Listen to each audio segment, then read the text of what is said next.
Hey everyone, it's Allie, and we need to talk about our Kinetic Blast Whisper for the upcoming Legacy of Freesia event. Now, we have some really good news to talk about as we further optimize the build, and honestly, we have now made the early game of the build feel substantially better than it was going to feel before. But at the same time, we have some pretty bad news that we need to go over in regards to the damage of the build. Now, if we want to start with the bad news, the damage calculations that we were using to get the damage values of the build were incorrect. We have done over 6 hours of testing, and I've talked to Palsteron quite a bit about the build in general, and we have found that instead of us doing about 7 million damage like we expected to before, our new true damage value is going to be about 4.4 million damage. This does mean we lose about 2.6 million damage in total, which does kind of suck, and I am sorry for doing the math incorrectly. That's completely my fault. But at the same time, I still don't feel like that's going to be bad, as this is still more than enough damage on a 1 to 200 chaos budget, given we actually cheapened the build even more than before. And you're going to be able to kill X-Arcane Eater within about 15 seconds or so, accounting for the damage reduction that they get for the first few seconds of them being hittable.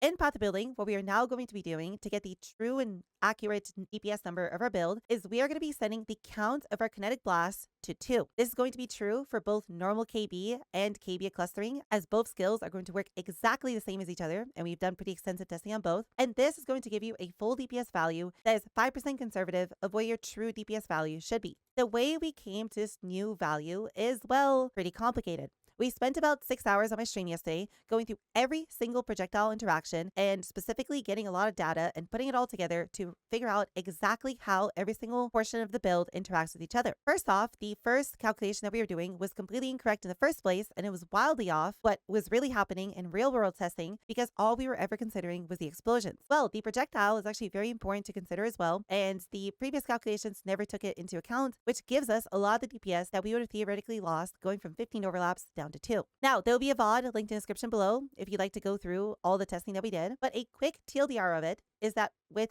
Fork and Tornado, you on average get 1 projectile hit, you hit the boss, and then you get 1.7 explosions on average hitting the boss as well. From return, we were getting about 1.4 and 2.5 as well, basically exactly 40% more damage. So we can simply simulate return by just saying it is 40% more damage like we were before. And then Barrage is simply just a 100% more multiplier per projectile that you have, plus an additional 5% more multiplier per additional projectile due to the 5% extra attack time that you get. When you then add in the less damage multiplier Barrage itself, the number in Path to Building, the 65.6%, is actually extremely accurate of what Barrage itself gives, and we have tested it and done the hard math for it and came to literally exactly the same conclusion that Path to Building does for the damage number of Barrage. Because of this, everything in here can just simply be distilled into whatever damage number Path to Building tells you it's going to be. And when we put all this together, with us hitting 1.7 explosions on average, our true raw DPS is going to be the total damage of 1 actual projectile plus the damage of 1.7 explosions. When we put this together,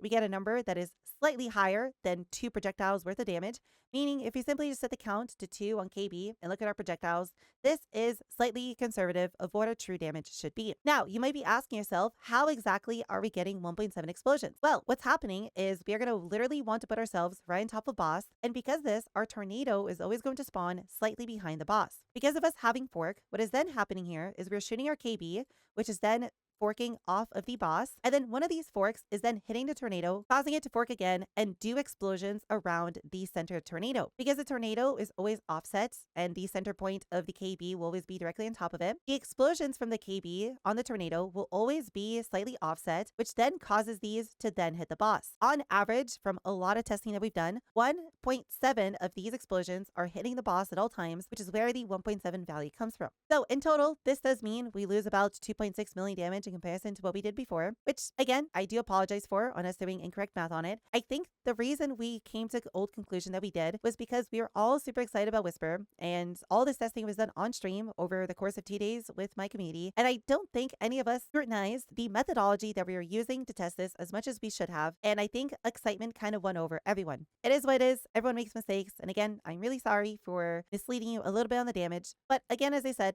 I really don't think it's going to be much of an issue. And you're still going to be able to kill basically every pinnacle boss within a few seconds just fine, given we're playing this on a really low budget. So with the bad news out of the way, let's discuss the good news, as quite a lot of optimizations have come for this build while we were doing all this testing. One thing that talking to Palsteron made me realize is that Arcane Cloak is just absolutely absurd. Now, I knew Arcane Cloak was good, but I never considered it actually being good on a low mana value. When we compare this to Wrath, an Arcane Cloak at about 3,000 mana gives you double the amount of damage Wrath gives you, while it being both minimum and maximum at the same time, meaning you don't have the giant damage range that Wrath gives you. Basically, Arcane Cloak is insane and is substantially better, so we are going to opt to drop our Wrath and instead run Arcane Cloak for our damage scaler. Because of that, this is also going to change what a passive tree is going to look like.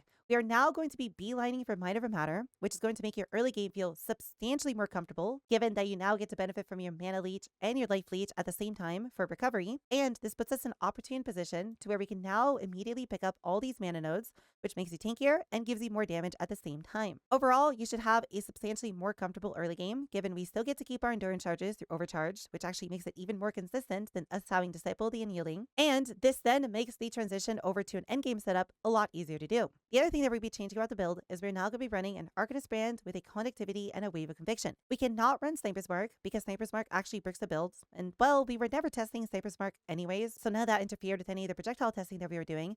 But at the end, once we figure out all the math, we did realize that Sniper's Mark would have completely ended the build, thus we have to go with the Conductivity. In the crit swap, which is something that we're going to be doing towards the end of the early game for this build, and it's going to be the start of the mid game for the build, which will be a whole update on a few days into the season, we are now going to be opting to swap out the Conductivity for an Assassin's Mark, giving us access to power charges on bosses as well, which is a pretty massive DPS increase. The final thing that we're going to be able to do in this build, which I'm going to recommend to you to do if you want more damage instead of more tankiness, is to potentially drop a little bit of damage from your build and instead choose to run something like an Arctic Armor. As you can see, you're going to lose about 10% of your damage, but at the same time, you get a really big additional increase to your Fizz max hit, a little bit of additional Fire max hit, and most importantly, you're also going to get immunity to freeze. Another good option is to instead maybe run the Flesh and Stone that we were running before, which is going to give you a large amount of max hit for all 3 damage types, which again is going to lose you about the same amount of damage as Arctic Armor. You have 1 free socket in your boots that you can do whatever you want with, so feel free to choose either or if you want a little bit of additional tankiness in the build. The final thing I want to discuss that I've seen a lot of people brought up is, Allie, why are we playing normal KB over KB at clustering? Surely KB at clustering with its mana scaling should make it better than normal KB, and well, the answer is yes, that is true, and we will be swapping to KB clustering in the mid-game and end-game, as from all the testing we've done, KB clustering does start to pull ahead, especially when we look at the downtime of no Arcane Cloak. In the early game, no matter what we keep trying, I cannot make clustering do more damage, even if we give ourselves something like 9,000 mana. Overall, normal KB seems to be a little bit ahead, but it will lose that edge, and clustering will come ahead in the maybe 10 to 20 div range or so of this build. I personally like going normal KB over clustering because that means you don't need to get a Transfigured Gem early on, but going clustering, even though it does seem a little bit weaker, might be a better option if you're someone with a little bit of a weaker PC, given it's going to be substantially less explosions and it's going to drastically reduce the strain on your computer. It's up to you whichever one you want to go for. They're going to both literally work exactly the same, with the only difference being is that you want to drop Barrage if you do play clustering,